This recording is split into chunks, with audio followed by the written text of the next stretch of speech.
అండి, నేను మీ చందమామ. మళ్ళీ మీకు ఒక చందమామ కథ చెప్పడానికి వచ్చేసాను. ఈరోజు మనం చెప్పుకునే ఆ చందమామ కథ పేరేంటంటే దొంగను పట్టే ఉపాయం.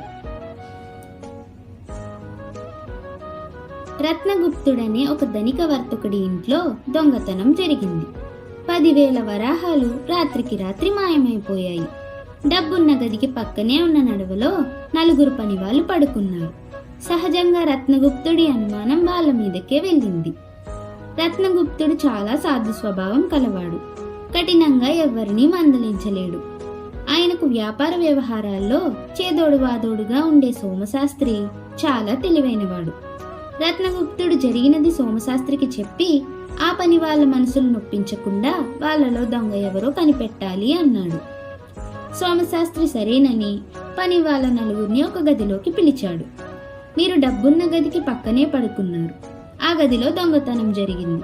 రత్నగుప్తుడు మంచివాడు కనుక మిమ్మల్ని రాజభటులకు అప్పగించలేదు.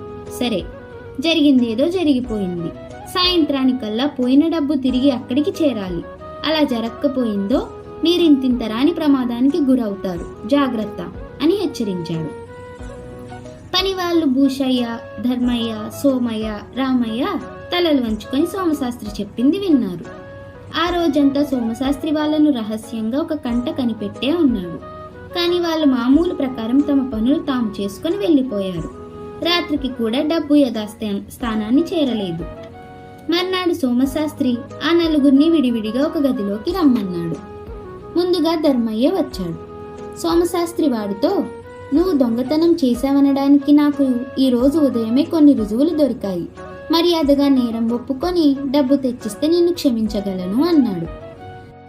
ధర్మయ్య వెంటనే ఏదో దెబ్బతిన్నవాడిలా అయిపోయి కాసేపు ఆగి, ఈ ఇంట 10 ఏళ్లుగా పనిచేస్తున్నాను, ఎన్నడూ ఇలాంటి మాట పడలేదు. బాబుగారి ఉప్పు తిని వారికే ద్రోహం చేశానన్న మాట పడ్డాక నేను బతికి కూడా ప్రయోజనం లేదు, వెధవ ప్రాణాలు పోయినా బావుండు అంటూ బాధపడ్డాడు.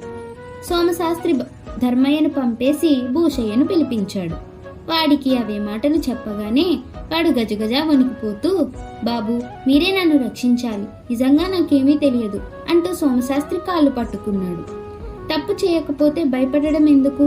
నా దగ్గరున్న రుజువులేమిటో రేపు చెబుతాను అని సోమశాస్త్రి వాణ్ణి పంపేసి రామయ్యను పిలిచాడు. వాడు సోమశాస్త్రి తనను దొంగ అనగానే, అయ్యా మాటలు జాగ్రత్తగా రానియండి, మీరున్న వాళ్ళు మేం లేని వాళ్ళం కావచ్చు, అందుకని మీరు నోటికొచ్చిన మాటలంటే నేనేం సహించేది లేదు అన్నాడు కోపంగా. ఇలాంటి బెదిరింపులకు నేనేం భయపడేవాణ్ణి కాదు. మీరున్న పక్క గదిలోనే దొంగతనం జరిగినప్పుడు అందులో మీకు భాగం ఉన్నట్టే. మిమ్మల్ని ఆ నడవలో ఎందుకు పడుకోమన్నట్టు? దొంగతనాలేవి జరగకూడదనే కదా.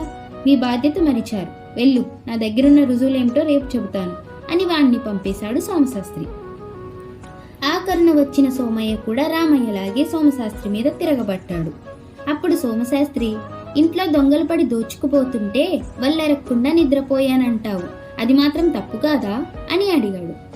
సోమయ్య కోపంగా, మేము ఇంట్లో పని చేయడానికి తప్ప కాపలా కాయడానికి కాదు. రోజంతా కష్టపడి పనిచేసే వాళ్లకు ఒళ్ళెరక్కుండా నిద్ర పట్టడంలో ఆశ్చర్యం లేదు. కావాలంటే మమ్మల్ని కాపలా వాళ్ళుగా నియమించండి. అప్పుడు మేము పగలంతా నిద్రపోయి రాత్రిళ్ళు కాపలా కాస్తాం. అప్పుడు ఇంట్లో ఏమైనా దొంగతనం జరిగితే మమ్మల్ని తప్పు పట్టండి అన్నాడు. సోమశాస్త్రి వాణ్ణి కూడా పంపేసి రత్నగుప్తుడి వద్దకు వెళ్ళి, మొత్తం మీద ఈ దొంగతనం 4 కలిసి చేసింది కాదు. ఇందులో ధర్మయ్య, రామయ్య పూర్తిగా నిర్దోషులు. నా అనుమానం భూషయ్య మీద ఉన్నది. వాడు సోమయ్య కలిసి ఈ దొంగతనం చేసి ఉండొచ్చు. ముందు వాళ్ళుంటున్న గదులు 2 పూర్తిగా వెతికించాలి అని చెప్పాడు. రత్నగుప్తుడు తన ఇంటి వెనుక ఆవరణలో ఆ 4 పని వాళ్ళ కోసం 4 పెద్ద గదులు కట్టించాడు. వాళ్ళ కుటుంబాలు అందులోనే ఉంటాయి. 4 రాత్రి వేళల్లో మాత్రం రత్నగుప్తుడి ఇంటి నడవలో పడుకోవాలి. ఎంత వెతికించినా భూషయ్య, సోమయ్య నివాసాల్లో ఏమీ దొరకలేదు. అప్పుడు సోమశాస్త్రి రత్నగుప్తుడితో, అయితే సోమయ్య కూడా నిర్దోషి, భూషయ్యే దోషి. వాడు తనే దొంగతనం చేసి ఉండాలి, లేదా దొంగ ఎవడో వాడికి తెలిసి ఉండాలి అన్నాడు. ఆ సంగతి వాడి చేత ఒప్పించడం ఎలా అన్నాడు రత్నగుప్తుడు. నీడలా వాడిని కనిపెట్టి ఉండడమే మార్గం అన్నాడు సోమశాస్త్రి. రత్నగుప్తుడు అలాంటి ఏర్పాటు చేశాడు. ఇది జరిగిన 10 రోజులకు భూషయ్య సంతలో పట్టు చీరలు బేరం చేస్తూ సోమశాస్త్రికి దొరికిపోయాడు. వాడి దుస్తుల్లో 100 వరాహాలు దొరికాయి. ఇంత డబ్బు నీకెక్కడిదో చెప్పు అని సోమశాస్త్రి వాణ్ణి నిలదీశాడు. భూషయ్య భయంతో మాట పెగలక వణికిపోసాగాడు. సోమశాస్త్రి వాణ్ణి రత్నగుప్తుడి వద్దకు తీసుకుపోయాడు. సోమశాస్త్రి చెప్పినట్టే భూషయ్య దొంగ అయినందుకు రత్నగుప్తుడు ఆశ్చర్యపోయి వాణ్ణి మిగతా డబ్బు తీసుకురమ్మన్నాడు. భూషయ్య, అయ్యా, ఈ దొంగతనం నేను చేయలేదు అన్నాడు. అయితే ఎవరు చేశారు అన్నాడు రత్నగుప్తుడు గద్దిస్తూ. చెబితే ధనగుప్తుడు గారు నన్ను చంపేస్తారు అన్నాడు భూషయ్య. ధనగుప్తుడి పేరు వింటూనే రత్నగుప్తుడు ఉలిక్కిపడ్డాడు. వాడు రత్నగుప్తుడి భార్యకు తమ్ముడు. ఏ పని చేయక అల్లరి చిల్లర వెధవలతో తిరుగుతున్నాడని మామ అతన్ని రత్నగుప్తుడి వద్దకు పంపాడు. అసలేం జరిగిందో భయపడకుండా చెప్పు అన్నాడు రత్నగుప్తుడు. అప్పుడు భూషయ్య, అయ్యా, మేము నలుగురం పడుకునే చోట ఉన్న గదిలో తమరు డబ్బు ఇతర విలువైన వస్తువులు ఉంచుతారని మాకు తెలుసు. అందువల్ల మేము వంతుల వారీగా ఒక్కొక్కలం మెలకువగా ఉండి తత్తిమ్మ వాళ్ళం నిద్రపోతాం. ఆ రోజు రాత్రి నేను మెలుకొని ఉన్న సమయంలో ధనగుప్తుడు గారు పిల్లిలా అడుగులు వేసుకుంటూ అక్కడికి వచ్చారు. ఆయన చేతిలో కత్తి ఉన్నది.